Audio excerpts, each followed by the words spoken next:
ahoana no ahafahana mamela heloka. Tamin'ny heriny isika dia niresaka momba ny famelan-keloka. Raha mbola tsy nahita an'izay vidéo izay ianao dia manasa anao hijery an'izay vidéo izay. Zava-dehibe ny famelan-keloka. Ny famelan-keloka no fanalahidin'ny fanasitranan'ny olona anankiray. Ary rehefa tsy mitandrina ihany koa tsika dia io tsy famelan-keloka io dia lalana makany amin'ny fahampitehana. Ahoana ary ny ahafahantsika amela heloka. Izay indray no jerentsika ao anatin'ity vidéo ity. Aza miala ary manasa anao hanaraka an'izany hatramin'ny farany ao aorianan'ny générique.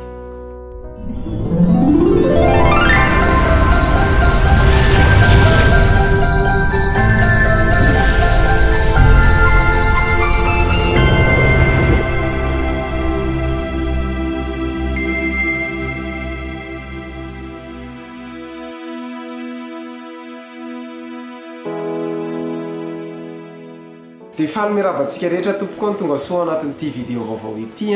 Manona ny fiadanan'ny tompo amintsika ny mpanomponao narindra-pamonjena Rakotonirina ihany no miaraka aminao androany. Ahoana ary ny ahafahantsika amela heloka.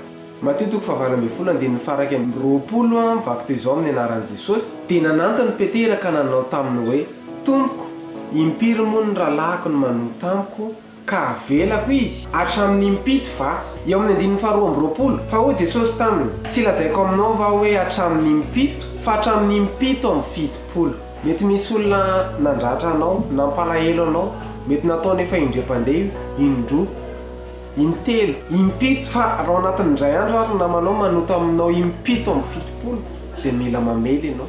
Izao nefany tsy mamela heloka tsika satria niova le olona. Tsy andre le olona iova zany tsika zay vao amela an'le heloka le olona. Tsy mamela heloka isika satria hoe nialatsiny le olona dia noho le fialatsiny le olona na nangataka fifonana le olona zay vao mamela heloka isika. Fa mila mamela heloka tsika na dia tsy mifona ary le olona. Mila mamela heloka tsika na dia tsy nialatsiny ary le olona. Ary hoy Jesosy taminy, raha eo mamela ny heliny fa tsy fatany izay ataony. Teto nomboana teo amin'ny hazo fijaliany Jesosy. Kapohana intsivy amin'ny telopolo izy, potipotika ny nofony, nororana izy, nambanimbaniny izy, natao tsinitsininy izy. Fa teto nefa dia izao tsy nisy olona nifona tamin'i Jesosy, tsy nisy olona nialatsiny tamin'i Jesosy. Na ny olona nanombo an'i Jesosy ary tsy nialatsiny taminy. Ny olona nandrora azy, ny olona nandefina azy tsy nialatsiny taminy.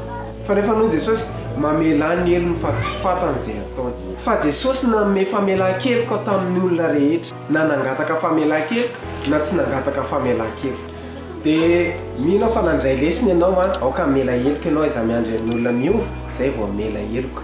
Fa ianao any no mahazo tombony mamela ny heloka hitaka ny namelana izy meloka tamin'ny. Dia misaotra anao nanaraka hatramin'ny farany dia raha nahafinaritra anao ny vidéo dia aza misalasala, milike, micommente, mipartage dia manome fotoana antsika amin'ny herin'ny mitozy izao indray. Velo matomboko!